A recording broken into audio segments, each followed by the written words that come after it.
All right now. Patrick Mahomes is basically God playing quarterback. Live!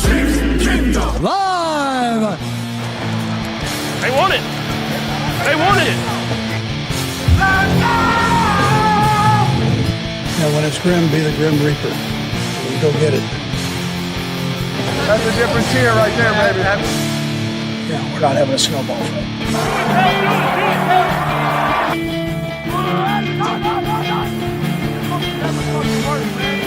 He'll get handled when he gets handled. We're going to try to tickle your tonsils on every play. Touchdown! Kansas City! One of the greatest duos in the history of the National Football League! Patrick Mahomes to Travis Kelce! Do it live! Let's go! Sorry. You gotta fight for your right to party! Let's go. Let's go. Howdy, Chiefs Kingdom. It's Wednesday. It's 8 o'clock. It's Chiefs Kingdom Live. Thank you so much for joining us. If you would, real quick, before you forget, make sure to click or tap that like and click or tap that subscribe button. Maybe turn on those notifications so we don't miss you when we go live. As always, tell a friend, tell a family member, tell a Chiefs fan. Help spread the word. We'd really appreciate that. Helps grow the show. We got a good show lined up tonight. Another tough loss and bleaker outlook on the playoffs. Doesn't look good. It don't look good at all. Even last week. Doesn't look good, but it's not over. So we'll talk about that. We'll talk about the game coming up against the Chargers. I'm sure we'll talk fourth down decisions, whatever you want to talk about. If they've got a question or a comment, make sure you throw it up in the chat. Fellas, Nick, how are we doing tonight, man? Yeah, I mean, at least I'm warmed up now. Yeah. I was Cold game, fairly. huh? I'm going to use the word dejected at the end of that game, walking out after freezing and seeing the performance and the way it ended. But I'm good, man. Otherwise, I'm good. You know, it's Christmas time and getting ready for the Christmas season, man. How are you doing, Bo? I'm not going to do what everyone thinks I'm going to do. Flip out, man. No, I'm doing all right. It's been a shitty week just having to discuss this. Everybody's coming out of the woodworks to text me, so I'm dealing with all that, but it is what it is. You know, doing all right. How you doing, Scott? I'm doing good. You know, that's how you know you're a fan of a poverty franchise when, like, the only thing you have to celebrate is, like, the downfall or the failures of another team that's accomplished more in the last 8 seasons than most franchises have accomplished in their entire existence. More like this person right here. You know, just yeah. There's our Cheers, I man. think that's our friend Mile High. Looks like they're back. Good to see you. Hope you're doing well. They got a big game against Green Bay Packers. See what they look like against one of the better teams in the NFC. We'll get into it right now. 20-10, Chiefs lose again, this time at home with the playoffs on the line, slipping away to the Houston Texans in a game that just it was ugly. It had a little bit of everything that has plagued this team all year. Bo, just how did you feel, man, watching that game? Did you have hope when the defense came alive? Did you – I mean, it wasn't the funnest game to watch, right? Wasn't pretty, that's for sure. No, I mean, down 10-0, you're like, all right, season's on the line. Been here before. Patrick Mahomes has been here before. And they start making the comeback, right? We have one of the hardest fought touchdowns, get a touchdown, kind of come back, get the field goal third quarter and tie. You're like, oh, all right, here we go. And then it just seemed to like stall out completely. Dude, that game was just a summation of everything we've talked about all season long, man. It felt like, I can't remember which cartoon duck it was, Daffy Duck, Donald Duck, or whatever, but they're like next to a dam and they see a leak spring. And so they come up and they plug it up and they're like, oh, okay, I got it. And all of a sudden, poof, another one, like, oh, got this one. Then another one. Whoa, they start using their feet to plug it up. And then it just felt like that. Just like get one thing patched up this season, another thing happens. And then that game was just everything all at once. It was wild. Just, yeah, dude, I had hope and until we didn't, man. We're going to talk about it in depth more, but I'm one of those guys that's pretty critical of Andy Reid on that play call, and well, I know your feelings about it, but we'll get into that later. But yeah, just an overall ugly game. Nick, how did you feel about that game, man? Yeah, just not good enough, right? I mean, just doing all the things that get you beat, missing field goals, right? I mean, just the defense had a couple of opportunities that they could have maybe taken better. Scott and I were heatedly discussing the defense earlier this week. Nick was But heatedly discussing. yeah. So, but I mean, really, I think it's like just like the lack of it's the surprising thing for me, and the most disappointing thing is just the lack of focus, like to execute like the basic parts of plays, right? Like catching the ball, right? Catching the I ball, mean, right? Yeah, it's a completely different game if the Chiefs can just catch the ball in that game. And it just, the kudos to the Texans. Their defense is good, but the Chiefs could have won that game, and they walked away with a loss. And I feel like it was more like what they didn't do than what the Texans did that cost them in that game. And so it was just unfortunate. I mean, I just overall just disappointing and hard to watch and aggravating when you're out there and it's like 15 degrees and you're freezing your butt off. You just can't score, man. So that is what it is. It's we've had a couple of good years here in a row, and so this is looking like it's going to be a down year. I know that we're not mathematically eliminated yet, but I mean playoff hopes are bleak. But that's the NFL, bro. This ain't the first time we've had a losing record as Chiefs fans. You know what I mean? So been there, that's for sure. It's just been a while. Yeah, no. But I mean, there is some hope. I mean, it's not all hope is not lost. I mean, if the Chiefs can win out, I think that they've got you're telling me there's a chance, right, Bo? Like a little bit more than that, but yeah. So we'll see how it goes. Scott, how'd you feel watching that game? Was that not? Could you guys audibly hear that doinked field goal? It seemed like one of the loudest doinks I've ever heard on TV in my life. Yeah, listen, it was weird. Like he kicked it, and the ball was only, and I guess maybe it's the people in the stands that are behind it or in front of it, depending on how you want to say it. Like, because from where we're sitting, like you really can't tell if it's going through or not until it's. Yeah, you guys are like perpendicular, right? Right. Yeah. But I mean, it was like the ball was only halfway to the uprights, and everybody started moaning and groaning, and I was like, "What?" And then like it doinked, so I guess they had a better angle, But yeah, right. It looked good from our angle right up until the doink. So right, but the crowd, like there was an audible like gasp and people getting angry, and the ball, like I'm not kidding, was like only halfway from Butker's foot to the uprights, so they could see it. But yeah, man, there's no doubt that when it hit the upright, it wasn't going to be one of those things that like doinks and goes in still. I mean, that thing was exact opposite. Boom. Like, yeah, boom, and bounced straight backwards. So, yeah, it was cold. Frustrating to get down and then make the comeback, but then fall short again. Like that's so kind of up and down. It was cold at Arrowhead. I mean, not the coldest game ever been to, or probably not even in the top 3, but it was cold. It was definitely uncomfortable, and to sit out there and just watch them lose, and it was not fun. But look, we've watched them win a lot of games, and I've gone to a lot of victories, so I don't want to be too doom and gloom, but I mean, they needed that game, and hats off to the Texans. They played pretty good. I didn't see some team that I thought was like clearly far and away better than the Chiefs or one of the best teams in the AFC. Even the defense, like if the Chiefs, I don't know, you can tell drops, I think, like is probably the biggest story of that game. I've seen some people say there was 6. Yeah. I mean, there was some people saying there was 8.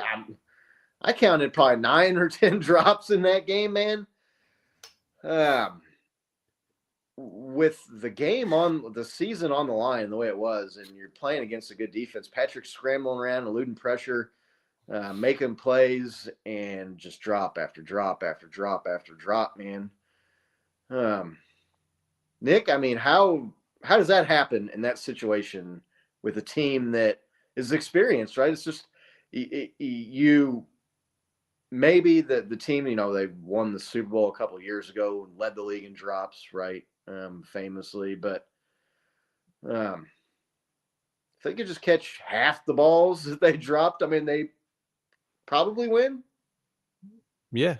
Look, I think that the Chiefs for a long time have been a team that their greatness has overcome some of their sloppiness, right? Yeah, no, definitely. And I mean, they've been a team that has dropped passes and misses fundamentals, has higher in the league and overall penalties, right? Like just some of these things that are indications of kind of how fundamentally sound your football team is. But the greatness of the big three, I think specifically the greatness of Patrick Mahomes and Travis Kelce, right?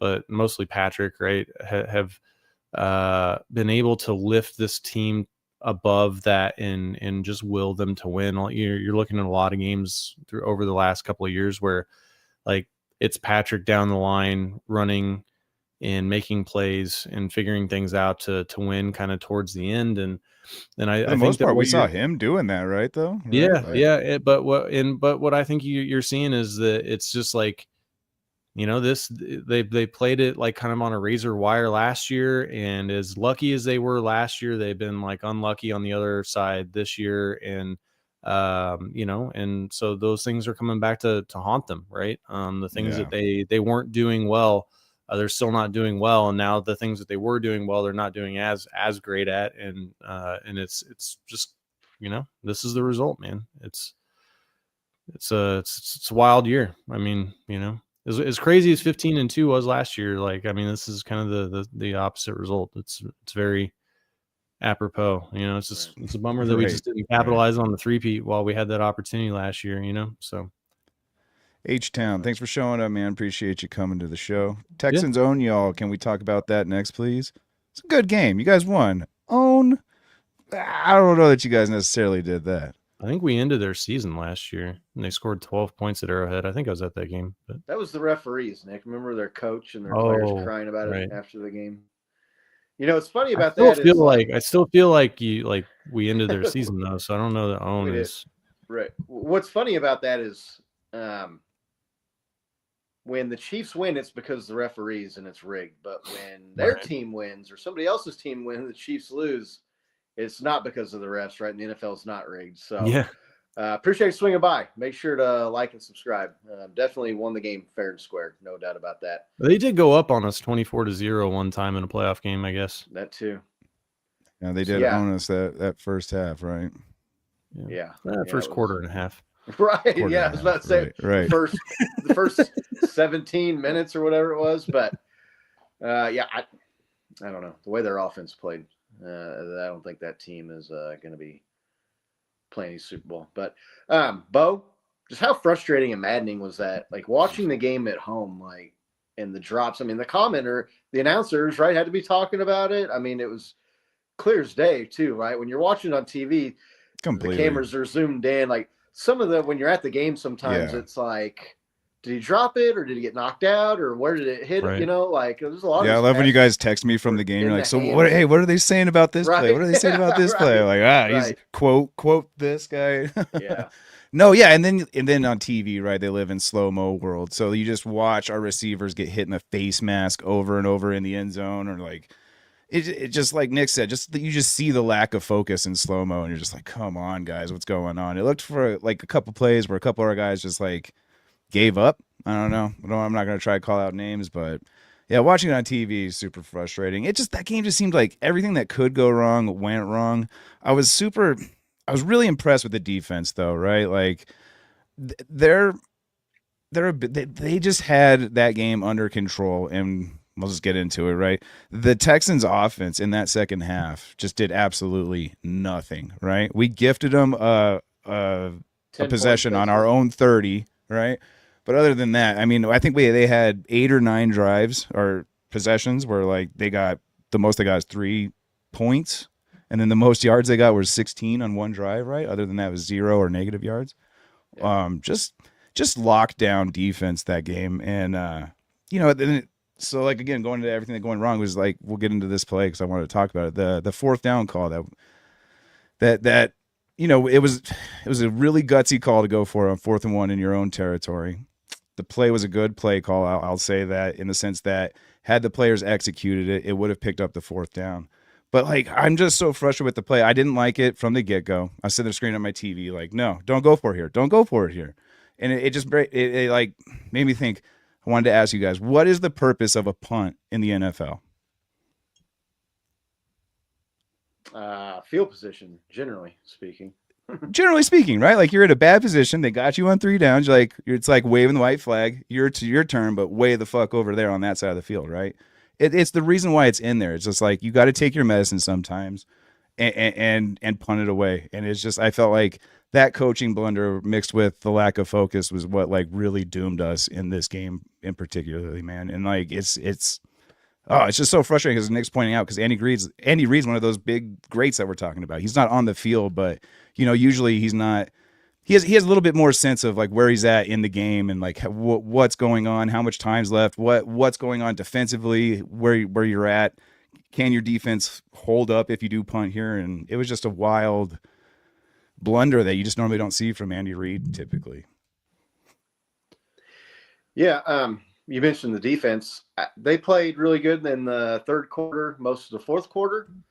Definitely got put in a bad spot with the 4th down call there that they didn't convert. But they also showed, especially in that first half, like by the Chiefs getting down 10, that obviously the offense didn't score any points, right? They were down 10-0 at halftime, but the defense struggled to get off the field on 3rd and long a few times. They had them in 2nd and long a time or two, and it's 2nd and 16, and you give up 14 yards, so now it's 3rd and 2. Or they converted, I want to say it was like a 3rd and 12, and they converted a 3rd and 17. Even on the defensive side, there was still some of the things that have burned this team all year that were present on the defensive side of the ball. Maybe that's not being fair to them, the way they came alive. Chris Jones took over that game in the 3rd quarter, basically, kind of similar to the way he played there in the Colts game. Ended up a different result. But, yeah, so the defense was amazing in the 3rd quarter and most of the 4th quarter. I'm not going to give them too much of a hard time, right, about the touchdown they gave giving up because, a 30-yard touchdown, right? Yeah. Right. Nick, you and I kind of talked about this. The defense, I mean, you think they played well enough to win the game, don't you?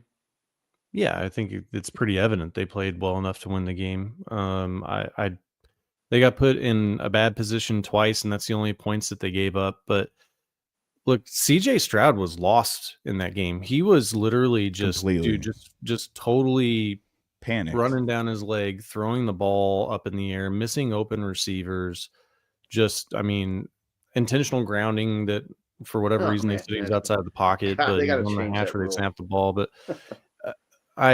he was lost, and I know what you're saying, Bo, with that, like, the going for it on your own 30, but man, it's 4th and 1 and we've got like Patrick Mahomes, and like, dude, like we have like owned that play. I'll say that I disagree less with the coaching decision to go for it rather than like they start with an empty backfield there, and then they have, I think, Hollywood Brown run up like he's maybe going to be the running back on the play, or he's like the back in the backfield, and like, so obvious passing play. Dude, like, right? yeah, from the shotgun, you're like, your most effective play all year there has been Kareem Hunt, and you're not even going to like make the defense anticipate if it's going to be a pass or a run there, and like it just felt like a really poor play call in that situation. So I'll say that I just disagreed more with like what they gave the offense to work with in the call, because I think they're at a point in that game where they needed a spark and they needed to do something. And it didn't work out, and I definitely know what you're saying, that the way the defense is playing. If you pin them deep, the defense is played well. But I also feel like they know that like the defense, has played well in that game, but overall their body of work, like you just can't expect that they're just gonna like keep not allowing any points. You know what I mean? I just to like kind of like push back on that just a little bit, right? The game was tied, right? And so like I don't think that spark comes from your own 30 going for it on 4th and 1. And like the play right before that, the reason it's 4th and 1 and not 4th and 8 or whatever it was, Patrick Mahomes had to use his legs to scramble because like they had nothing again on 3rd down, right? And so like he makes a scramble, gets to 1 yard, and I can't help but feel like he also was like egging Andy, like, let's go for it. Did you not see me? I can get this, right? And then proceeds to do that. But let me just read the Texans' offensive drives. Their first possession was 3 plays, and this is the 3rd quarter, start of the 2nd half. All right, so this is like a attribute to our defense. First possession, they had 3 plays for -4 yards, and they punted. Second possession, 3 plays, 2 yards, and they punted.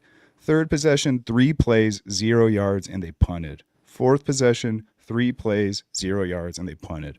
Fourth quarter, 6 plays, 19 yards, punt. And then Andy Reid goes for it on 4th down. At that point, your defense is in lockdown mode, right? Like, that's what I mean. Like, Andy Reid has to know what's going on contextually with his defense, man. Like, I think you can, in that situation, punt it and let your defense do what they've been doing. Yeah, I mean, I thought it was questionable when they were going for it at the game. When it became apparent, I didn't know if they were going to try and draw them off sides, obviously, sitting there. But do you think there's maybe a little bit of the defense have been playing really, really good, but how many times can you put the defense? I get like that it can be looked at as you don't trust your defense by going forward on 4th and 1.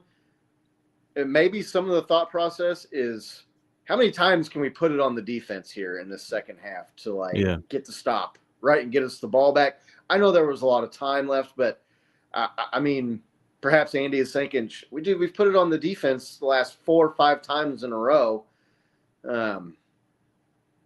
So I'm not as upset about the decision to go. I would not have gone for it. I think the smarter play would have been to punt the ball, but I also don't think it was like an egregious, oh my God, biggest mistake of his career decision, like a lot of people have talked about it. But to Nick's point, like they had it. They had the ball in the guy's hands. Yeah, the players executed, they had it, right? And then we're sitting here talking about how gutsy of a call it is. But that's why I said I hated it before they even like called it. Like, no, punt it. Like, that's what a punt is for, is that situation perfectly. Way in your own territory, right? We this has kind of been a through line all season, too. We talked about like how aggressive Andy's been, even like on our own side of the field. And we've gotten it more times than not. But, dude, I mean, that was deep. 30-yard line? Yeah. No, you're basically forfeiting a field goal points in a tie game if you don't convert. Right. The Chiefs also have been like a historically good 4th down conversion team this year. So I don't know if some of that's probably playing played into it a lot. Maybe a little overconfident with the successes on 4th down. This whole subject is kind of actually the poll question. I don't know if you guys can bring that up or not, but if you're not following us at Chiefs Kingdom Live on X, on Facebook, Instagram, all the social medias and the internets, you can find us at Chiefs Kingdom Live. It was an interesting thing. I mean, there's like there's 3 parts to that play. It's like the decision to go for it, the play call, and then ultimately Rashee Rice dropping the pass was not as easy of a catch as I want to say the drop that he had on 3rd down earlier in the game, where he's just basically standing there still, right? And it hits him right in the hands. But I think you guys I think you're conflating 2 drives. They went for it on 4th down twice and didn't get it. One time was further, and that's where Rice really had a definitive drop. The other play really, I don't think was that close to being a catch. It looked like the defender defended it well and maybe got there a little early. Breakup. Yeah, it hit him in both hands on both plays. If you go back and you watch the replays. All right, I'm Yeah, I'm with John C. I'm surprised another coach didn't step up and be like, hey, or anybody on that team, you know, like, I don't are think we sure anybody, about this? I don't think any. I mean, I'm not sure that somebody didn't. But I think Andy's got 51% of the. no, yeah, no one's gonna vote there, gonna override Andy Reid's decision to go forward or not. I mean, he's the head coach. That's why he gets paid the big bucks, and he's in control, right? I mean, he does the play calling. He's one there, but I mean, I don't really know of too many people that didn't consider that 4th and 1 a drop by Rashee Rice. If I've got that wrong, or if it's been conflated with another play. He had a drop on 3rd down and he had a drop on 4th down. The one on 3rd down was a much easier catch than that one, but I still feel like it was a play that NFL, especially your number 1 wide receiver, should make, especially in a critical junction right there. I'm guessing, Bo, you're probably going more the decision here, right, then?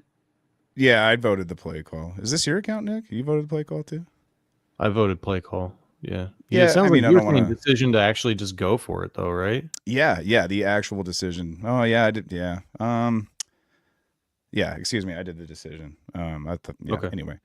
Right. No, yeah, the actual decision. I just thought it was the wrong place, the wrong context. Just like in golf, man. Sometimes you just got to chip it back into the fairway, even though you're going to lose a stroke, man. Like, the game was tied.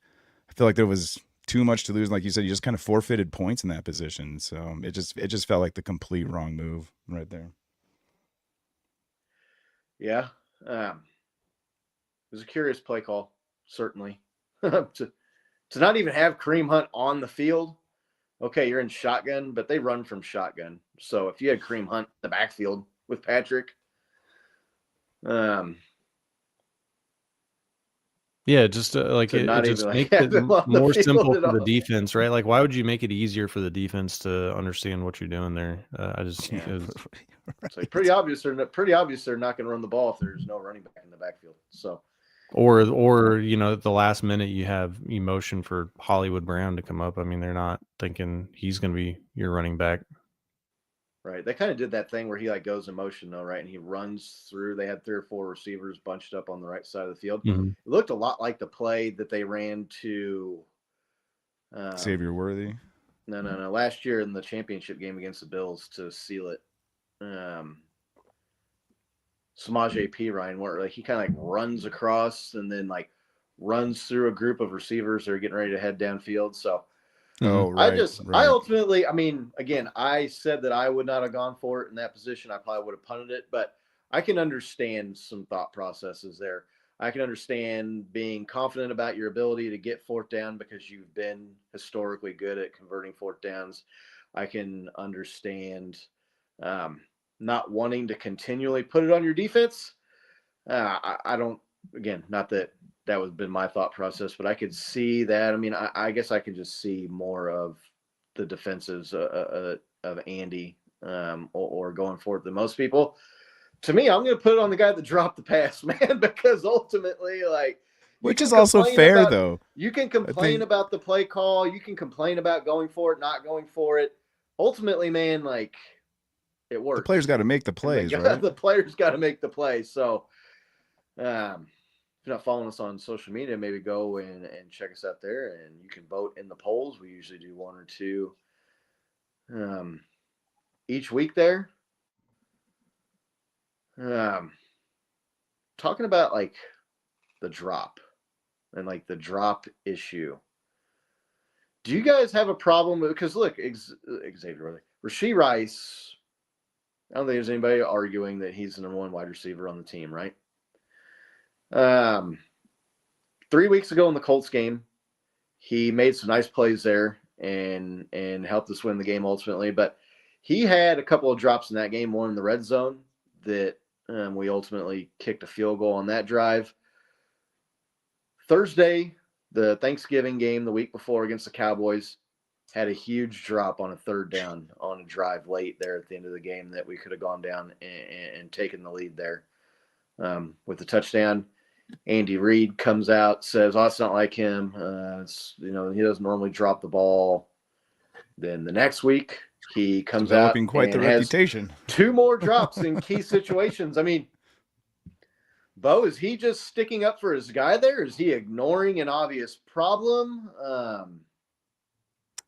Dude, with Rashee Rice, for me, it's tricky because it's like he missed so much time. Like you wonder how much of it is cobwebs, but then he comes back and then has like the return that he does, where he just kind of lights it up the first couple of weeks Against the Raiders, and then yeah. I mean, he was. yeah, and then like the Commanders and everything too. He was doing fine, and then the last couple of weeks it's just been like a steady decline, and it drops, and it's.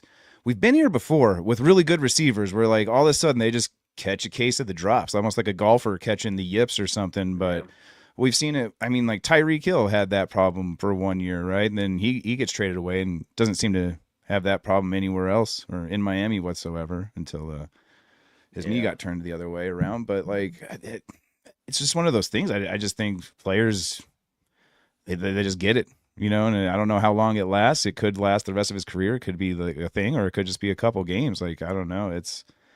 I don't even know how you like coach that or how you change that. Like, what do you do to get a player to not drop the ball? I mean, I would more say reps. I would probably say you have him hit the jugs machine extra in practice, right? I mean, I don't know. Nick, do you have a problem with Andy Reid's comments? Do you think he's ignoring the issue? Do you think he is sticking up for his guy in the media, but maybe behind the scenes he's getting on him more? Kevin Capel says Rice is Dwayne Bowe 2.0. You agree with that, Nick? There's a lot of people that have said that. It's possible, right? It's really good rookie campaign followed up by maybe some mediocrity. I don't know. I think the verdict's still out. Look, I don't want the coach to be blasting players, but Scott, you and I talked about this too. Like, I think that sitting there, saying, hey, like the drops are like a problem that we're going to get fixed, and it's like not acceptable to the media, I think is probably a better message in my opinion. I feel, I've said this before on the show. I just feel like there's like a kind of like this feeling like it's okay if we screw up, like Patrick's going to get it, Yeah. And I just feel like the men, and that's not fair. Like, I'm not in the building, but it feels that way when you're watching the game. Like certain people, it's like on the team just feels like they're like not like taking their shits all that seriously, to be honest. Like Jawan Taylor, like how many times can you not line up on the line of scrimmage? Like there's these things that like people will do in a position, like everything you allow them to do, right? And if you allow them to make mistakes and you don't hold them properly accountable, they'll continue to make those mistakes. And I think that that's what you're seeing with the Chiefs in a certain aspect. And I know that it's Andy Reid's offense. I think it's Andy Reid's offense in the fact that like he calls the plays and he writes the plays and stuff. But I think that a lot of this comes back to, those position coaches and the offensive coordinator. And I've said this for a while now. I know that you guys say, well, like it's Andy's show, but I think they just need a change in that offensive coaching staff to get some new ideas and get some more accountability. Cause I just feel like that's the thing is like, like it's these simple mistakes are what really costs this team probably 3 or 4 games this year. I mean, it's the difference between them being in the play. It may not be the difference in the division overall, but like simple mistakes in crucial situations is the reason that they're not in the playoffs right now. Yeah, that's definitely true. Yeah. And I saw someone put a comment in there. It was like, Andy's never going to throw someone on the bus. I'm not expecting him to come out and say, no, Rashee Rice sucks and he cost us the game. But you also see other teams' quarterbacks, they're pretty good. You also don't have to say that he doesn't have a drop issue and it's not a problem. And like, you know what I mean? You could just say, no, that's got him, we got to do better there. Yeah, Pepe TD's called back because of penalties. It's the same issue in my view, right? It's it's lack of attention of the players, and to me that's all coaching. I mean, that all comes back and I know that the coaches aren't the ones that are out there, but like people that like teams that are well coached, they don't have those issues overall. And I just feel like we've been able to sneak past it, and like winning absolves a lot of sins. And so, you're like, wow, well, we kind of snuck past it there, but they're just not sneaking past it this year. I mean, and so the warts are showing for sure.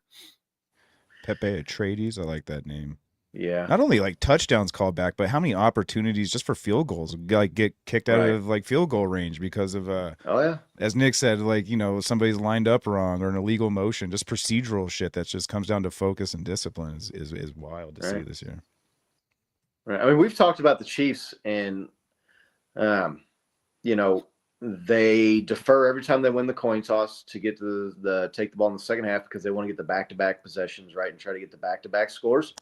Never capitalized on that this year, but once. And a lot of it has been because of penalties and dumb mistakes that move you out of field goal range, or a special teams penalty that puts you down inside your 10-yard line there at the end of the first half, right, to make it even more difficult to get into field goal range. I think, I guess what I'm trying to get to is, Andy I think when retire. No, definitely. That's what my eyes. That's that's not my suggestion. Okay. I thought. Well, no. I'm not saying that you were. I was like, and I know you were like joking that maybe that was my point of view. I mean, bringing in a different voice in the offense as far as the discipline and whatever. I mean, if Andy's the head coach, it's got to start with him, because if you know Andy ain't gonna bust your ass for screwing up, it don't matter. You bring in some offensive coordinator, some other guy. So. But I don't know that Andy's the one that's sitting there coaching the guys in practice every day. That's my point, right? Like, Andy's the one calling the plays and he's the one that's designing the plays. I get that, but like the dudes that are on the field, like watching them do stuff, watching them drop stuff in practice and being like, you know, getting on their ass. I mean, I know that, you know, there's a lot of like, I think the proof of it was in the pudding of what happened with Eric Bieniemy after he left the team. But I do feel like he did one thing and he held people accountable on that offense. And he didn't like let people get away with excuses. And so, you know, I don't know. Maybe some of this could come from Patrick too. Maybe there's a learning opportunity here for him. Like Peyton Manning and Tom Brady, like they would not put up with a guy that dropped the ball like that. Like they just literally wouldn't throw the ball back to that guy. Like they, you know, there's stories about somebody that reached out with one hand to do a one-handed catch instead of reaching out with both hands. And like when he went to get back on the field, Peyton Manning pointed at him and pointed at the sideline and was like, no, like get off the field. You know, so like I don't know. That's a little different if your guy's Rashee Rice, though, right? They'd be like saying, like, oh, Gronk dropped it. We're not throwing it to Gronk. Or in Manning's case, like, T.Y. Hilton dropped it. Like, well, can't throw it to him anymore. Yeah, I mean, I don't know. Has Rashee Rice done enough to earn, like, untouchable status? I mean, I don't know who the player that – and maybe it was later in their career. Maybe Patrick will get to a point where he feels comfortable or does something like that. I'd have to go back and, like, see. I mean, there was reports, too, that Rashee Rice didn't stick around after the game and answer questions, right? It's 2 weeks in a row where he's had critical drops in big moments, game kind of on the line, game on the line, season on the line. I mean, should Andy say when he's trying to like skirt out of there super quick while everybody else is still in the locker room getting their stuff, like, hey, where are you going? Hey, come here real quick. Come here. You know, like, if you don't want to answer questions to the media about dropping the ball late in the game or with the game on the line, then maybe don't drop the ball. I mean, it feels like maybe that where I'm getting to is that is part of the issue of why all these things that they've said are issues and they've got to get cleaned up all season. And even going back years, never seem to get cleaned up. I know brushing it under the rug isn't cleaning it up. Right. I mean, I know Andy is a player's coach, and you always have players coach or disciplinarians and letting guys, you know, show their emotions and play with flair, you know, has kind of been Andy's you know, I don't know, say calling card or hallmark or whatever the right term is to use. But man, like, it's not getting cleaned up. It's been things that the penalties have been years. This isn't just this season. I mean, they've had this problem with some of this stuff going back multiple years. I mean, with Juwan one guy Taylor's been the most penalized guy.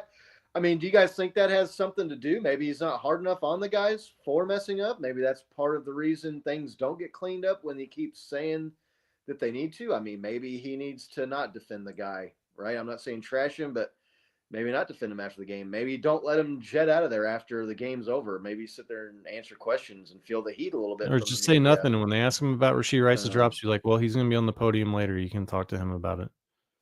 Yeah. Yeah. Say, oh, yeah. no, I don't know, man. Yeah. I'm not saying that he needs to say, oh yeah, Rashee cost us the game there. But he also doesn't need to say like, oh, that's not a problem. That's not an issue with him when it obviously is an issue. I mean, you could just not say that part. I don't know. It's just like you said, Nick, it's frustrating to hear like we need to get this cleaned up all season or for years with some of these issues, and it never gets cleaned up, and it bit them now. Look, it's worked spectacularly in the past, though. Patrick Mahomes performing miracles is a big part of it. I mean, in defending MVS, like, and not like trashing him, and then he like basically wins the AFC Championship game with that catch. You know, like I mean, there have been players that have been kind of easily maligned, you know, Sky Moore, right? With the drops and stuff and like on the kick returns. And then like, you know, now they're calling his number up. Like, I think that defending the guys has some value, but you know, maybe this year isn't the year to keep defending them. And it's, you know, it's that there just needs, I just think they just need some more accountability somewhere. I don't know exactly where, right? I'm not a coach. I'm not there in the locker room. I mean, everybody's different, but I mean, they just like, I don't know. It's like, I watched a team that like, it seemed like maybe like it was just okay. You know, that like, that's how they performed. You know what I mean? Like, I don't know. Like how else do you go out and that's your performance after all the shit that's happened this year? It's tough to defend at this point. Right now, I do want to say a couple things. I saw a comment here. Like, my point is like Andy should retire. Like, please stay, Andy Reid. We want you like on the team. Like, I mean, I don't think that's the cause. Like, we did just go to 3 straight Super Bowls, right? So like, and 5 out of 6, and 5 out of 6, right? And we've won 3. So like, I don't think they need like, I'm not saying extreme blow it all up, right? I know you hear a lot of that and all that, but I do think that they need some tweaking. Like a couple of years ago, the Bills were pretty stagnant. And then they switched out their offensive coordinator midseason, even. And so I think that, you know, just getting fresh ideas in there and making a change in areas where like you seem like maybe you've stagnated a little bit is oftentimes a good call. They don't even fire Matt Nagy. They could get another, like they did the co-offensive coordinator thing before, right? Like, just get somebody else in there and get some new ideas, get some new schemes. And I think that you'll see a lift. Yeah, I mean, I'm with you, Nick. I think like remodeling your kitchen doesn't mean you have to tear down your house, right? Like you just got to work on several different areas a little bit. Right.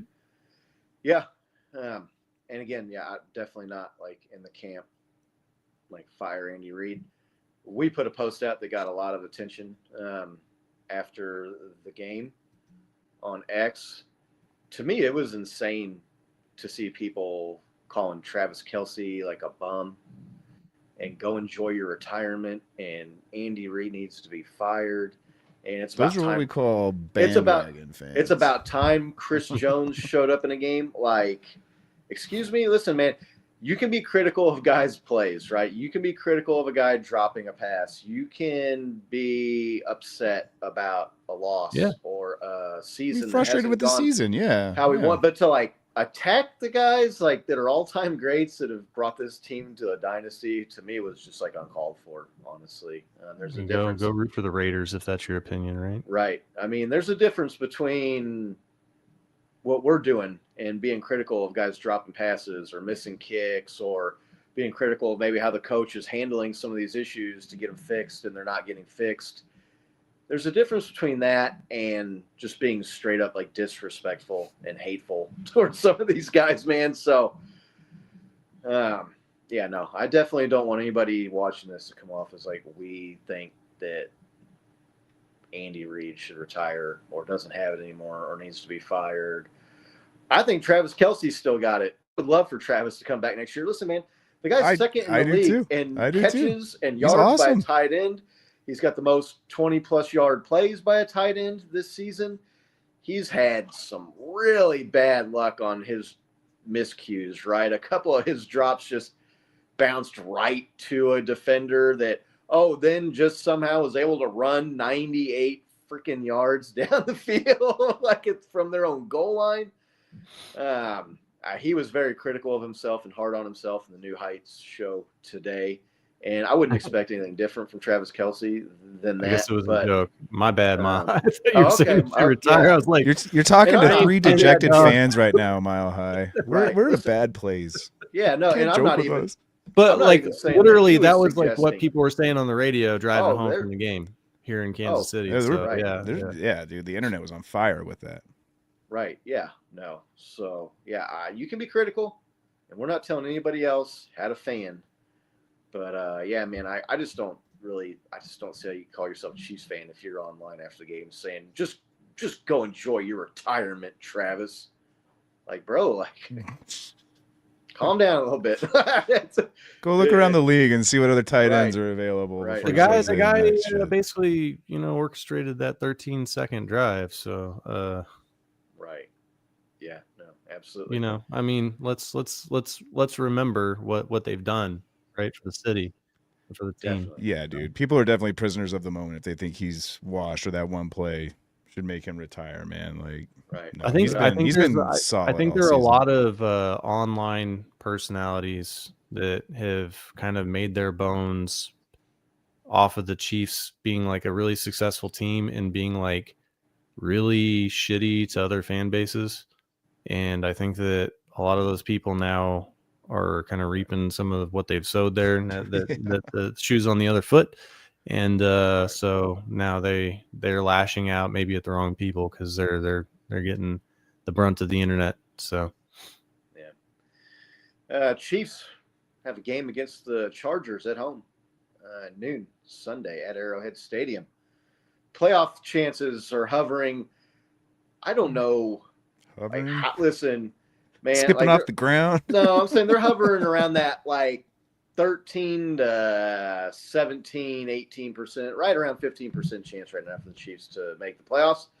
That starts by the Chiefs winning out, which would have to start at home against the Los Angeles Chargers. That's one of the teams that they would really have to catch and pass up to get back into the playoff picture.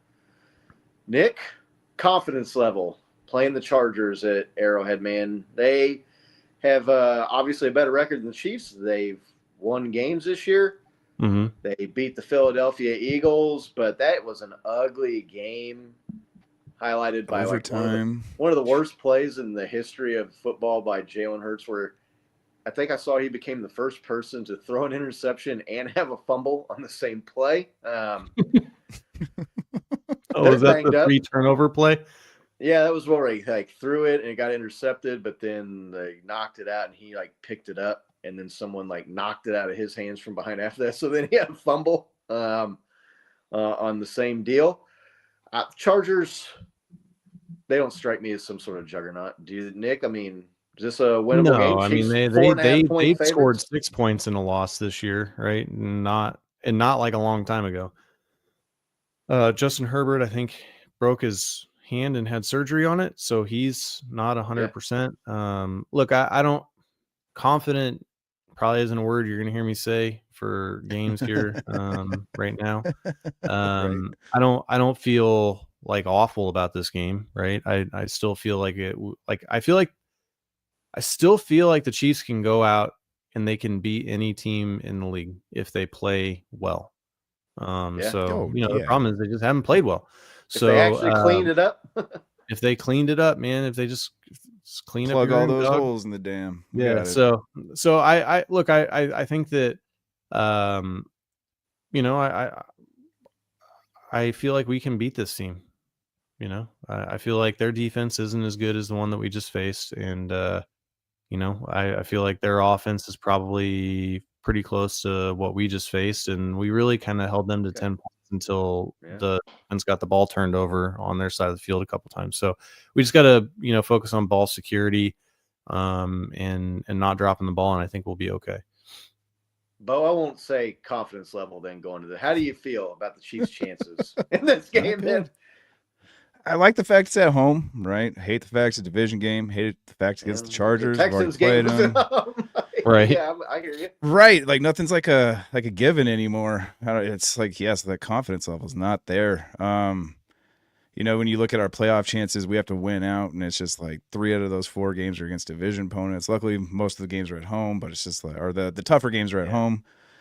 But man, just like to what Nick was pointing out, not to beat a dead horse, their offense is pretty depleted. I think their O-line really banged up, but they're pretty decent for like much like we are. They're banged up, but they're holding together.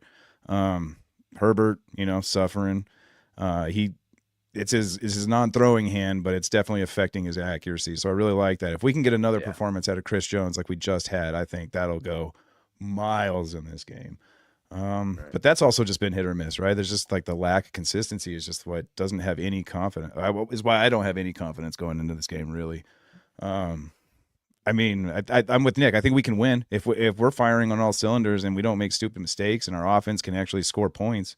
Yeah, we're unstoppable. There's a reason people say the Chiefs are still the Chiefs, right? You can never count them out. It's because like that potential is there, and we've seen it this season too. It's just, can we find it? Can we bring it up to surface level for this game? We'll see. Yeah, I like the Chiefs. Listen, the Chargers, they are very dependent on running the ball right now with their running backs. I mean, that's how Harbaugh likes to coach anyway. Right. Kind of play defense and run the ball and control, an old school football coach, right? I think the Chiefs have proven if there's one thing the defense you can count on them to do, it's slow down a running game. So I think that plays well into the Chiefs' favor. The offensive line issues, the Chargers having a hard time protecting Herbert, which we saw. The Chiefs still can take advantage of a poor offensive line. They did Sunday night against the Texans. I think they had 3 sacks of Stroud in that game. Right. Yeah. Should have been 5 or 6. I mean, I don't want to get off on a tangent here, but what do we got to do about the intentional grounding rule to actually make it to where it penalizes people for intentionally grounding to avoid a sack? I mean, dude, another weird one. Okay, watching that on TV, they didn't replay that. With the one are you talking about the one that went right over the middle and Nick Bolton's like, "Hey, what's going on?" No play, right? And like Chris Collinsworth even like, "Oh, we'll get another look at that." I don't think he was outside the pocket. And cut to commercial or some bullshit, or some side story about somebody's charity, right? It was bullshit. Or the one where he's getting ready to get sacked and he just spikes it in the ground behind the running back who isn't even looking at him. I mean, they've got to do something about that rule where, there's a receiver in the area, a running back with his back to you, and you throw the ball directly into the ground. The penalty is called intentional 5 yards away grounding. From him, right? Yeah. And I get that they want to try to not make it subjective to say like, so it's not a judgment call by the referee or whether or not he was actually trying to like get it to but I'm sorry, man, there's got to be something tweaked or changed with that rule to where if you spike the ball into the ground at the running back's feet and he's not even looking at you, then that's still intentional grounding, man. I mean, that's what that rule was put. So he's got to at least have like his head turned at least, right? Just like, I mean, not you gotta intentional grounding. Intentional grounding. I mean, I don't know. Of course, we're talking about NFL referees and they're terrible, but I mean, it's pretty obvious, right? I mean, what do they call? Is like, I mean, I know it when I see it, kind of thing. Like you can tell if he's legitimately trying to like make a play and get the ball to the receiver, or if he's just dumping it into the ground to avoid getting sacked. Yeah, I guess the question is there: do you want to like put more subjective? I guess it's subjective now, so it doesn't really matter. Yeah, look, I don't like it. I don't like that. I think that the Chiefs probably could have had 3 or 4 more sacks, right? If that rule was different, easily. But anyway, it is what it is. Like, so look, over the course of the year, those calls either way from referees mostly even out, and then it's the refs weren't the reason the Chiefs won 15 games last year, and they're not the reason that we're 6-7 this year. You know what I mean? Yeah, I mean, I'm not blaming the game on those Yeah, calls, for sure. but I just like that rule. But to even me, dude, man, Pepe's asking, like, isn't the reffing just a terrible this year on just across the board, right? It's Just been across terrible the board for years. Like, I mean, the past two specifically, though. I don't know if it's it's worse this year, but I don't know. It's been bad for it's been bad for a long time, and we've I know we've talked about that before on the show. Like, there's just no accountability from the referees, and then there's no like transparency in how things are done. You nailed it. Yeah. One of the things, so Bo, I didn't hear exactly what happened with this call. Speaking of the referees, but like, did we challenge a call that was that was like one of the expedited reviews? Yeah, so the expedited review kicked in, and they switched that call, but it was wrong. And so the announcers, Chris Collinsworth and Tirico, just started making a big deal of it, and even Gene Steratore got on. It's like, yeah, I don't know. They should recorrect this because like we can see it clear as day, right? And they weren't correcting it. Like, well, okay, Andy Reid threw the challenge flag, right? But that's you can't challenge that, right? So then they had to have this like conference, and then like they picked up the flag, said the Chiefs won't be charged for the timeout, and the error has been corrected again. Like it was. Yeah, they said the expedited review was incorrect. I'd never seen that. Never. That's correct. Like, I'm at the game and I'm thinking, wait a minute, isn't the expedited review like supposed to? Don't they know what they're doing? Like, because they've got the angles and the replays, and they're looking at it on a screen. Like, if it wasn't super clear, then how did they? That was. How did they? Yeah, no, that was. And you can't hear anything, so like we didn't know. Like, I just like saw that they spotted him short, and then I saw all of a sudden like it was a first down, and we're like, dude, the guy looked like he was like it was on our side of the field. I don't know if you guys saw the Buffalo game. To be at the game and see. I don't know if you guys saw the Buffalo game. I don't know if you guys started tailgating or anything, but like all their electronic systems went down because of the snow. Like they couldn't use the digital measurement and everything. They had to go back to like chain gang and everything coming out on the field to mark everything. Like the yellow line wasn't working and stuff. It's hilarious, dude. And like they want to rely on this now for the rules, and you're just Out of all the things that like we needed to improve with officiating, I don't feel like the chain gang was like one of them. You know what I mean? Like that was one of the most reliable. Like there were some dude with that ref putting like the index card, like did it touch? Like they couldn't tell. It was so fucking close to the that definitely is not Ty goes one to the of runner things, they needed to fix. But yeah, and again, I wasn't trying to say that it was like that was the difference in the game. Was no, refs. I know it's you just, weren't. Yeah, to me, like I was more responding. There's some ref talk in the comments here, and I just to be able to have a rule to penalize intentional grounding, but then you can still intentionally ground the ball. To me, it's just like that's like it's a contradiction, or it's like I'm with John C. He knows, and he's on his couch, dude. That's like the expedited crew. They're in New York, sitting down on comfy chairs, watching it the same way we are. How do they not know? Yeah, that was a wild. Thing. It was wild. That was bizarre. So there are some things I think the Chiefs can get after Justin Herbert. I think they can pressure the quarterback against a banged up offensive line. You saw that. The Texans didn't have a great offensive line. Chiefs defense can slow down the run. So, I mean, there's some matchups here. Chiefs are 4.5-point favorites. I think Vegas keeps waiting on the Chiefs to be the Chiefs the same way we are. We are, and that I've been, and I think they're do something. I think they're just as surprised, right, as the Chiefs' record and the way they're performing in the game-to-game what outcomes, because they continue to make the Chiefs the favorites in all of these games. Right. Yeah. I don't know. I mean, I just don't really know what to expect in this game. I mean, I don't want to I don't want to be the homer that has the red and gold glasses on and keeps picking them to win, even though they keep losing. But at the same time, like, the potential's all these games there. are winnable. Like if they would just, you know what I mean? Score games. It's not like they're the it's not like they're the 0-16 Lions from several years ago where they're just getting Right. waxed and they're getting boat raced and they're losing all these games. I mean, they're losing these games by one possession, and you have 9 drops and a missed field goal and, 2 interceptions off of drops. I mean, the Chiefs, I know they turned the ball over. There was 3 interceptions in that game, but 2 of them were because of drops, and one was basically an arm punt where Patrick was getting ready to get blasted, and he just threw it up for grabs, hoping maybe his guy would make a play. They're not I will, fumbling the Doug. ball, I'll put it right? up. Hold on. So, man, I don't know what to Put what up, Doug? Big expect Doug, your conspiracy week to week. theorist? Yeah, comment yeah. here? Yeah. Says I know I'm not a conspiracy Oh, theorist, man, but the that's expansion of that's a long gambling, one. you don't think the refs or wait, Anytime think you- those refs don't have a cousin with money on the game, including D holding call against the Chiefs? This comment of the day is brought to Yeah. you by DraftKings. Right, yeah. Dude, I got a FanDuel thing in the mail today.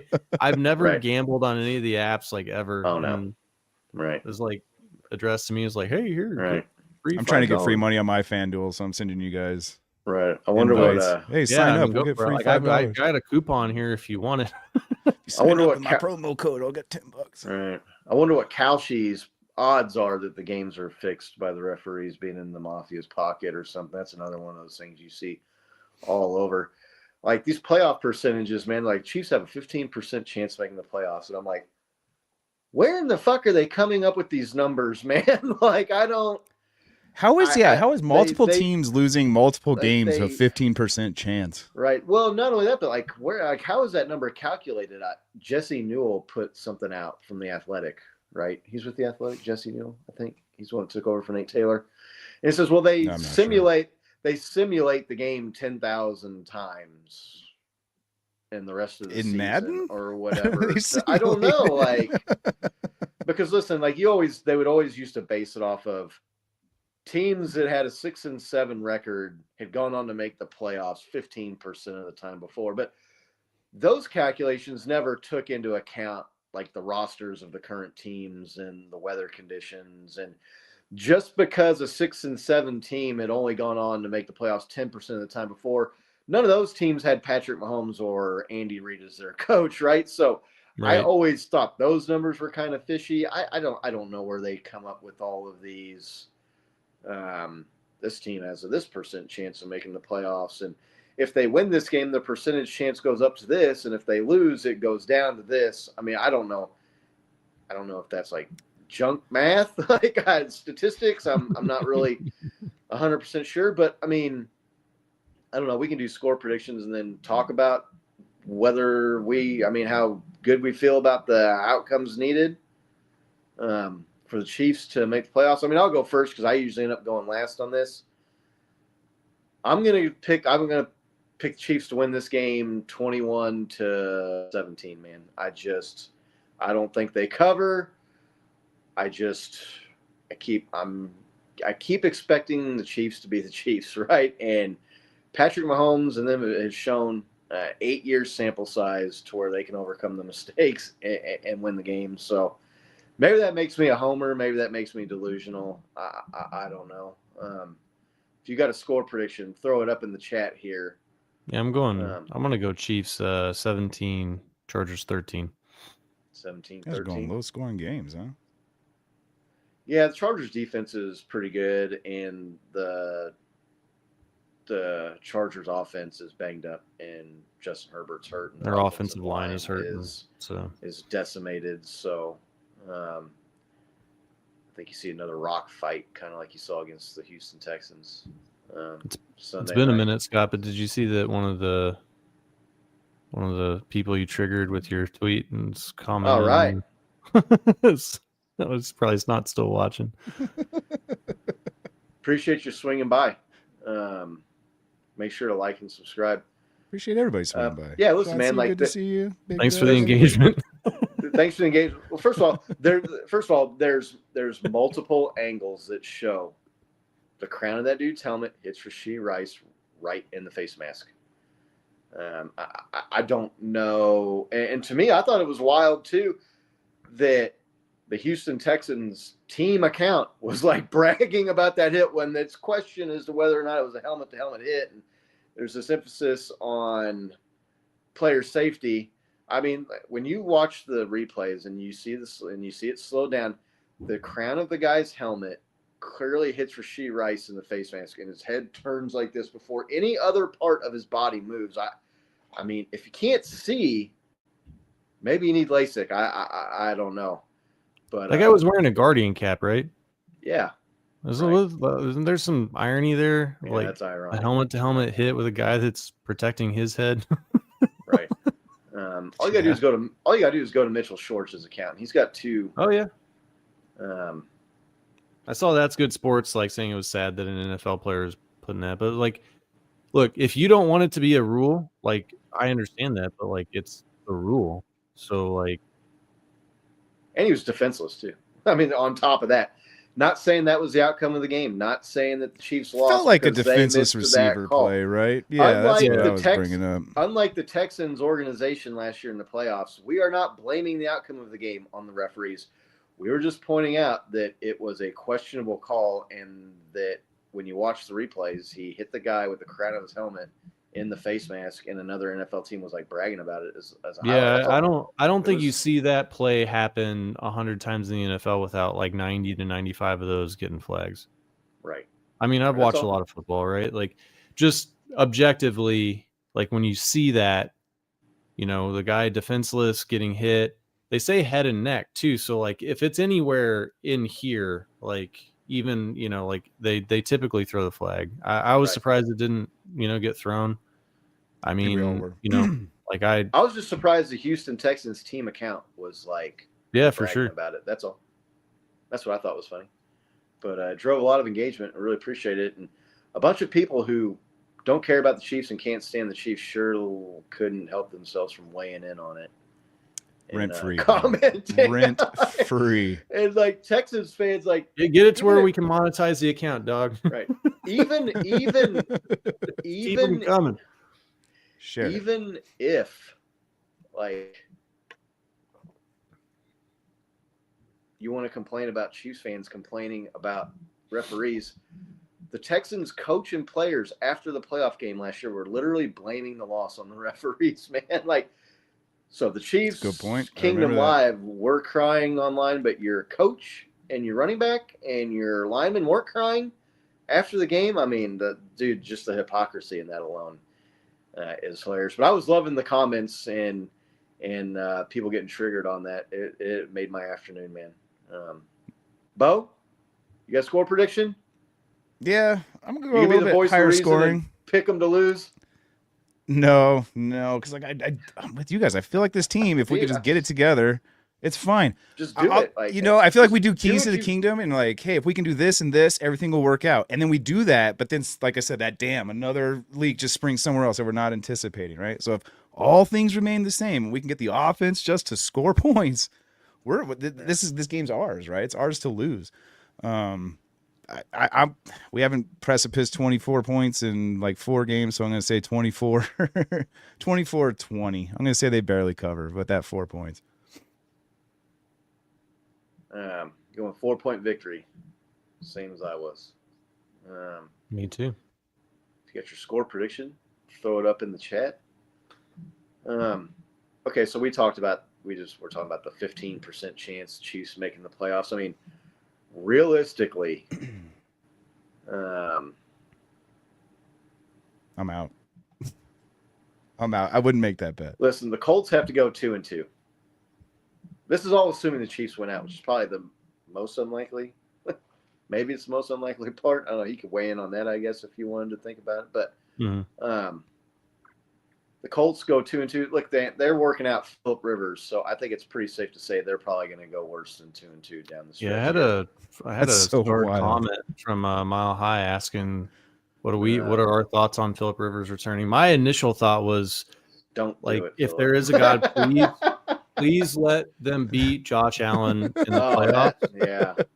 That would be awesome. If the Chiefs don't make it, chef's kiss, right? If the Chiefs could get the Colts spot, then I'm obviously I want them to play. But if we don't make it, please let Phillip Rivers beat Josh Allen in the playoffs. Can you imagine Phillip Rivers taking the Colts to the playoffs and like maybe even winning? Dude, that would be. There's no way, dude. He's 44 years old and hasn't played in the NFL in 5 years. Right. he's gonna come in and win an NFL game. Man, A la Joe Flacco, just come in. Joe Flacco hasn't been sitting on the couch for 5 years. How long he'd been sitting for a while when the Browns called him up, right? He wasn't a backup. Philip anymore. Rivers. I don't think it was 5 years. It wasn't 5 years. No, yeah, you're right. But I'm saying he did come on kind of off the couch. It was the COVID year. Philip Rivers even made a joke about it. Like, he's like, "Oh, we're doing the press conferences in person now again," because the last time he played was the COVID year when they were not having fans with no fans. That's how long ago pumping that in guy's fan played. noise. I just cannot believe that he will be able to come in. If he does, that'd be one of the most remarkable accomplishments in NFL history. It's got to be. But so I think that's going to happen. Chargers. Colts going 2-2. Right. Yeah, or worse. I think they go 1-3 if they even win again. The Chargers, they've got to lose. What is it? To the 3 of their Broncos. last 4, but they got to play the Chiefs. If they lose to the Chiefs at home this weekend, there's one of the losses. They got to play the Houston Texans. They got to play the Dallas Cowboys, which Dallas Cowboys, they've shown they can score points and be a feisty. That's not a guaranteed win. And then the last game of the year at the Broncos, our man Mile High here in the chat, people are talking about, oh, how funny it would be if the Broncos just sat their starters so that they would keep the Chiefs out of the playoffs the way the Chiefs did to the Bengals last year. I was like, the Chiefs didn't sit their starters to keep the Bengals out of the playoffs last year. They sat their starters because they had the 1 seed locked up and wanted to rest their guys. Like, so are we rooting for the Patriots this week in that sense? Like, keep challenging the Broncos so that they have to give it their all week 18? You definitely want that last game to matter, which to me, I think the way the schedules line up, I think the Broncos are going to have their hands a little bit full this weekend with the Green Bay Packers to begin with anyway. So it'd be fun to watch. It'd be a good game. I do not see the Broncos having the 1 seed locked up with the ability to sit their starters the last game of the year. So Chargers, they went 2-0 against the Broncos last year. So maybe that makes it a little bit less likely, but Nick? Yeah. How do you feel? I mean, you're not on team season's over, right? They aren't going to make the playoffs yet. No, I mean, anything can happen, right? I think we've seen the Chiefs under. His name's escaping me. He's after Dick Vermeil. Herm Edwards. Herm Edwards. Edwards. Like we backed into the playoffs, and we didn't back in. We're saying we didn't back into this thing, and then we got destroyed. Our asses kicked by Peyton Manning and the Colts. But look, we've seen it happen. It's just if the Chiefs, I don't know. If the Chiefs win out, they've got a decent chance, but it's going to be tough. You know what I mean? So we got one more here from Mile High that I'd started asking. You guys see Vance Joseph leaving for Denver for a head coaching job this offseason? The opportunity's there. Yeah. Yeah, I will. I mean, with the way the defense is played. I mean, I hope so.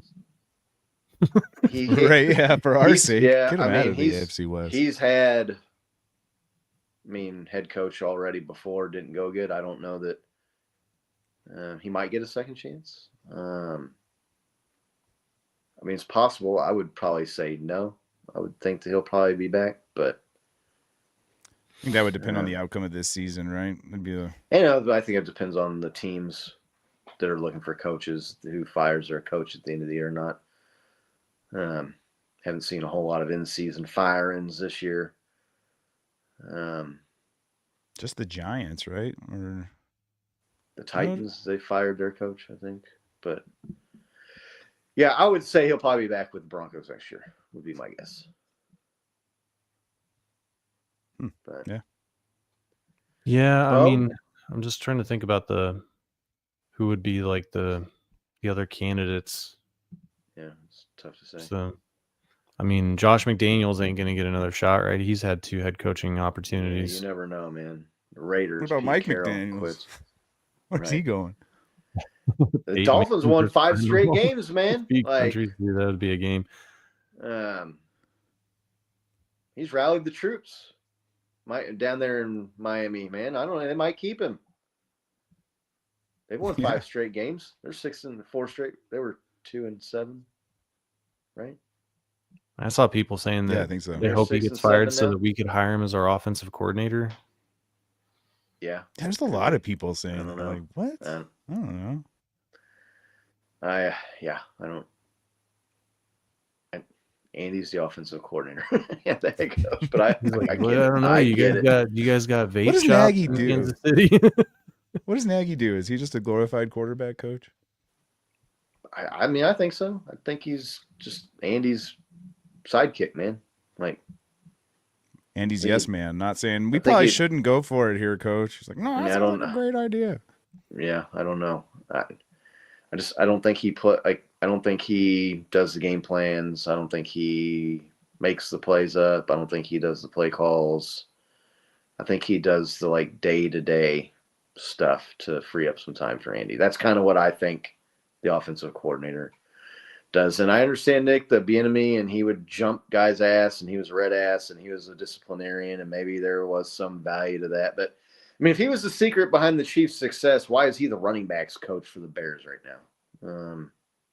Right? Yeah. You know, Yeah, and I just I don't- said that I qualified my comment by saying after the Chiefs, like I think that it's really shown that like he wasn't head coaching material, but I mean, Yeah. like since he's left, like the offense hasn't felt the same, and Yeah. for whatever reason, now maybe that wasn't him, but I think that that was part of it. I think that I don't know, like I feel like we've had this before with Matt Nagy, with Alex Smith, where it's like sometimes the offense looks really good and sometimes like they just like feel totally stale and inept. And I don't know. It's just I think it's time. I just feel like it's time for a change, man. Like if you're sitting here, like dude, if you miss the playoffs with Patrick Mahomes and like the offense isn't clicking, like you've got to make a change. Like you can't afford to waste years of that dude's career. Yeah. You know, Right, especially like in his prime too. Like Yeah, right, exactly. reaching Yeah, I think prime that age. I just think the change and the adjustments need to come with Andy himself. So, you know, and I think it was Pepe was asking, you know, do we think that some of this is maybe the psychological burden of going to 7 straight AFC championship games? And I can't find the comment. No, but man. I saw that comment earlier too, but like I kind of just thinking in my mind, no, they've been in way bigger situations with, you know, like the way bigger consequences essentially. Like if they had won that 3-peat Super Bowl, right? Like that to me, that was just like the most pressure you could put on a team right there. Yeah. And so like I mean, I don't they'd know be if they're going for even the thinking 4-peat. about conference Right. championships. Yeah, I don't think they're thinking about conference championships. They're just thinking about Super Bowl. I think what he's saying is like has like all of their success like caught up with them from like the long seasons and all of that stress is that contributed to this year maybe Yeah. I mean, it not could. being as successful. I mean, it could be some of it. I know people said like physically the toll playing all these extra playoff games the last however many years has taken on them. I don't know, man. With their nutrition and their workout regimens and the stuff that they're on. Yeah, and their their athletic age- training teams and their age. doctors. I mean, and, does yeah. stopping January 1st instead of February 1st really make that big a difference come September and October? I mean, they got to be fully recovered by then. Maybe some of the older players, not as much, but it's just, man, I think it is the mistakes and the dumb things they've done the last several years that Patrick Mahomes and some of these guys were able to overcome and cover up.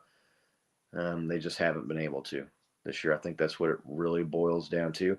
And they have not, you know, that they've let some of the weapons and some of the tools around Patrick get old. I mean, I know they got rid of Tyreek Hill and they still won 2 Super Bowls after that, but they were in a lot tighter games and they didn't have the high-flying offense, and they were able to win the Super Bowl that year, leading the league in drops with Sky Moore and Kadarius Toney. But we talked about that at the time. That's not a repeatable formula, right? That's not something you want to try and do every year. The running back room, they're still, I want to say, as of 2 or 3 weeks ago, stuck on 3 runs of 15 yards or longer.